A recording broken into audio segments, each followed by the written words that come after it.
y'all, it's Kamari B, and today we are getting a little personal. We are actually getting into what everybody has been thinking is the skin condition vitiligo that they've been seeing on me. I want to give a backstory on what actually is going on or has been happening with my skin. Also a testimony. I feel like it is about that time to share this experience and share what I've been going through on my journey because it's coming up on a year now. April 27th, I went out with some friends and we had went to a pop-up food hall situation. So there were a bunch of different places for you to get stuff to eat in this food hall and it was there for the draft.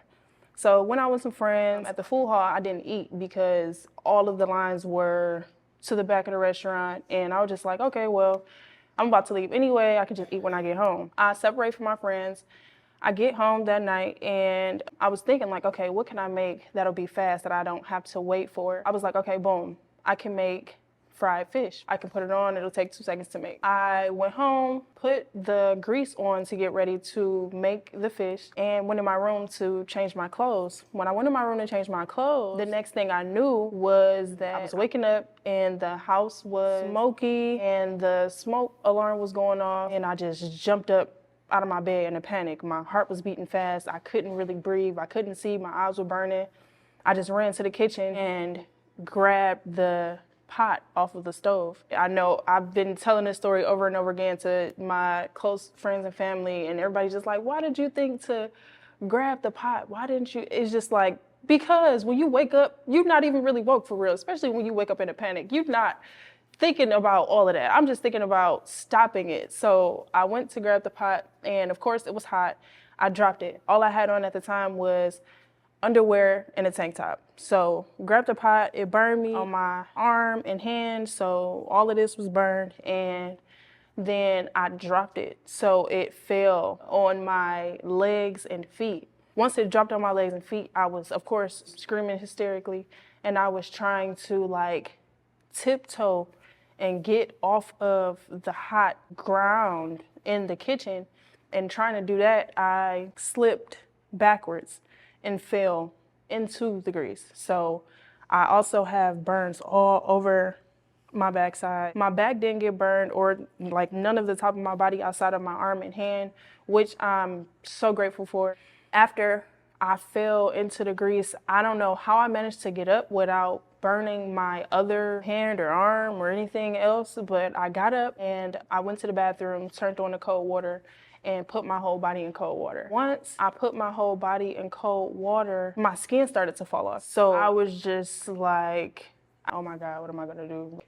I'm just and at that moment I was in shock. I didn't really know what to do. I was just looking at myself, just looking at my skin fall off. I was screaming because this pain was excruciating. The burn would not stop. The burn, oh my goodness. It was like, I thought giving birth to a child was pain, but no.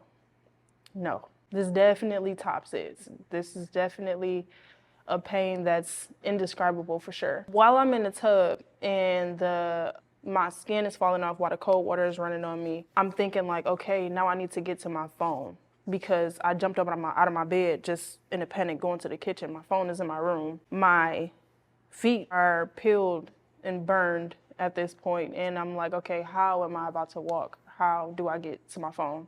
After so long of being under the water and letting the water run on me, I got up and I was like, okay, well, I gotta do something. I gotta try to manage to get to the room. So I got out of the tub and I walked on like the heels of my feet, and I made it to the threshold of my room door. And from there, I just screamed and was like, hey Siri, call 911. And she called. From there, I grabbed my phone, went back to the bathroom because I couldn't stay out of the cold water for too long because it felt like I was on fire. Like it felt like my body was literally on fire. So once I made it back to the bathroom, the operator, she was on the phone with me. I told her, I'm screaming at this point, I'm hyperventilating because the pain, I can't really And then I can't believe that my skin is falling off. So it's just like, it's a lot. So I'm holding the phone and I'm trying to tell her what's going on. And I told her that my front door is locked and it has a storm door. So whoever comes, they're gonna have to break the door down because I can't get back up and walk to the door. So like I asked her could she stay on the phone with me until they got there. She said she would. At this point, I'm staying under the water because this is the only thing that is helping me at this point. They get there, but it's like once the ambulance gets there, I guess they didn't get the message that I can't get up because they keep knocking at the door. And they keep saying, come open the door. And I'm like, I can't really get up and I don't really want to get up and walk on my feet again because it hurts every time I get from under this water. They kept knocking and I was still on the phone with the operator. I told her like, I need you to tell them that they need to knock the door down because I can't get up. So they kept knocking. So I ended up doing the same thing I did to get my phone, walked on the heels of my feet to get to the door. And once they got in, I was telling them, I was begging them like, please let me go back to the water. Please let me go back to the tub. They were like, no, we can't let you do that. It's just gonna make it worse. We need you to calm down. I'm like, I can't. Like, this shit is hurting. I cannot calm down. This part is a part of the story that I really don't like because when the ambulance showed up, they treated me like I was overdoing something or like I was just being dramatic. When you can see that I don't have any skin, I'm bleeding, I'm hyperventilating, you can see exactly what's going on and why I'm acting the way I'm acting and screaming the way I'm screaming. And they just kept saying, you gotta calm down, don't do that, you gotta, and it's just like, no, I can't, there's no way. So they tried to wrap me in some, I don't know, foil thing, and I couldn't take it. They tried to, I told them, I begged them, please don't do it because it felt like they put me inside of an oven. I couldn't do it. So they took that off. Then the kicker is they said, oh, we're gonna have you walk out to the stretcher. I said, please, can you please bring the stretcher inside? Please bring the stretcher inside. I cannot walk. He said, oh, you'll be all right. It's just a few steps. What? What is going on? I don't understand. Like, I don't understand. Mind y'all, I have epilepsy. I've had seizures before in my current house that I stay in, so I know for sure a stretcher can come through the door and carry me outside. That's what I'm saying. Like, I don't know. This is like the worst part of the story for me because I don't really understand what that was about or why they decided to treat me like that or what was going on. But yes, I walked out to the stretcher on my burned, peeled feet and got on a stretcher outside. And then they put me in the back of an ambulance.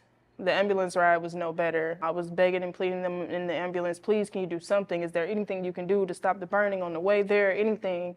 His response was, no, we tried to help you in the house and you didn't want that. You couldn't, no. His specific words were, you couldn't handle that. So, okay, after that, all I could do was just look up and start praying to God. And his response to me praying to God was, yeah, just continue to do that. Yeah, just do that. So that was a whole situation within itself. Arrived to the hospital that I was treated at was Detroit Receiving Hospital, and I was taken to the burn ICU. Once I got there, like I said, my body was on fire. I literally felt like someone poured gasoline on me and my body was on fire. Like nothing stopped it. Like nothing stopped the burning. They gave me everything. They gave me so much medicine and it was like nothing was working. Hold on. But yeah, they gave me everything, like morphine, like fentanyl. They gave me a lot of different medication and it was like nothing was working. I think once I got there, I eventually like passed out or something because all I remember is screaming because they tried to give me all of the medication so they can start getting the skin off of me so that they could try to get me into surgery to stop some of the pain. But yeah, the last thing I remember was screaming because they were cutting the skin off and then waking up. So I assumed that I passed out. And when I was waking up, my mom, she was walking in the room, my mom and my stepdad. My mom, she just came to console me, and I was like in and out. I was heavily sedated at that point. And when I finally like fully woke up, I was on a morphine button that I could press to get medication to help me every 8 minutes because it was just that bad. Like nothing was working. So I had to give myself morphine every 8 minutes to help with the pain. When I first got there, after they did the like cutting off my extra skin off my hand, I had to get ready for real surgery. So of course when somebody, give me one second. Of course, when somebody burns themselves, they always want to go to a skin graft. And I knew what a skin graft was, and I knew what it would make my skin look like. So at that moment, I was just thinking like, okay, my career is over because I'm a model. So it's like, my career is over. I can't keep doing what I love to do. What am I going to do? Like, it was so many thoughts, and I'm already an overthinker. So it was a lot, and it was a lot to take in.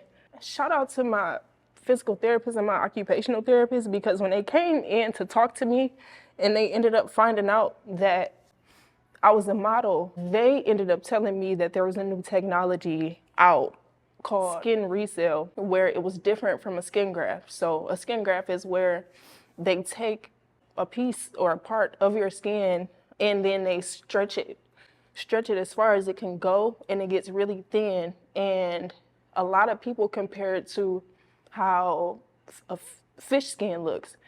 And that's what I knew I did not want. But then when the physical therapist and occupational therapist told me about the new process, it was called skin resale. And it's where they do still take a donor part of your skin, but they take it, they put it in a machine, it like blends up your skin cells and they spray it back on you. So then your skin cells just grow back over time, and it doesn't look like you have a piece of stretched out skin over your skin. That's what I ended up going with.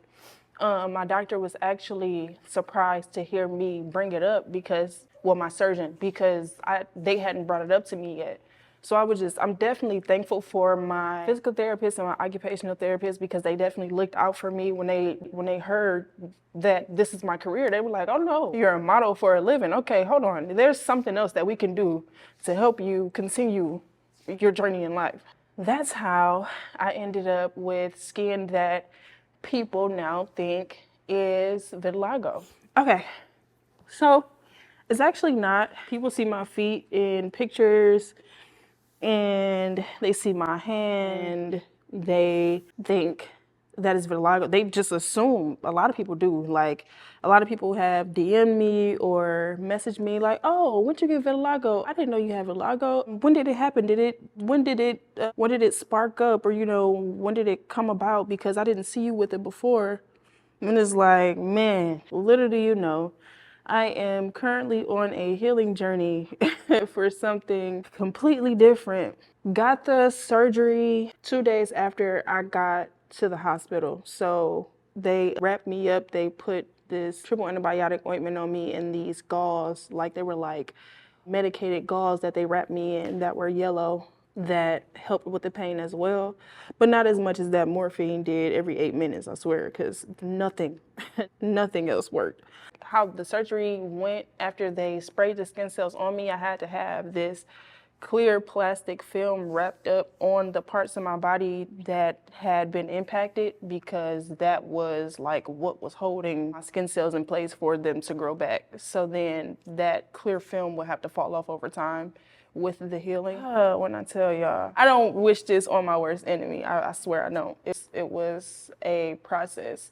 After surgery is when I figured out that I couldn't walk. So I didn't realize that that would be a thing, because when it happened, I was able to walk. Yeah, I was able to walk, but of course my skin was peeled off. But I didn't think that, I don't know, I just didn't think that. But yes, after surgery, I was not able to walk. I was not able to use the restroom on my own. And yeah, I was bedridden for 6 weeks. I was in the burn ICU for 6 weeks.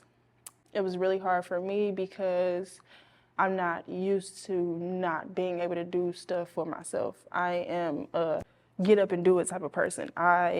It's like, okay, whatever, you don't want to do it, I'll get up and do it, I'll do it. And for me to not be able to do that and keep buzzing the buzzer for a nurse to come back, that was a lot for me. Being away from my baby was the most hurtful. Aside from actually being physically hurt, what hurt my heart was not being able to be with my baby because I was in the hospital on Mother's Day. My mom had to care for my child. It was a lot for me because I felt like, wow, like you are to a point where you can't even be a mom. And that that really messed with me because that's all I wanted at that moment. I just wanted my baby. And she couldn't be there. She couldn't come because I'm in the burn ICU. She can't come to the ICU. And if she did come up there, she would have to be in the outer hallway and I would have to be pushed out into the hallway. And at the time, I'm in so much pain, I cannot even get up out of the bed to get into a wheelchair to be able to get pushed out into the outer hallway to see my baby. So I felt like I was in jail. Like, I've never been in jail. I don't know what jail feels like, but I've seen 60 Days In and I've had people tell me stories, and I just feel like if that's not what jail feels like physically, that's definitely what it feels like mentally, because I wanted to break out. Like I just didn't want to be there. I didn't care that I couldn't walk. I didn't care about how much pain I was in. I just wanted my baby. Like I just wanted her to be able to come lay in the bed with me. Luckily, on Mother's Day though, my baby, my brothers, my mom, my stepdad, everybody, they came up to see me. They brought me gifts.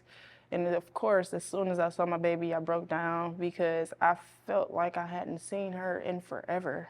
And that was just like the hardest thing ever, to be away from your baby and be in a situation that you've never been in your life. Like, nobody knows how to handle this situation. Nobody knows how to handle this situation. Nobody knows what advice to give you, what to say. Like, this showed me a lot about people, a lot about people's mindset, how they think about things, like serious things. A lot of people are desensitized, which I've been knew, but it was just like with just me learning how people react to other people's trauma, or just knowing how no matter how painful somebody's situation can be, somebody will still hit you with a damn, that's crazy.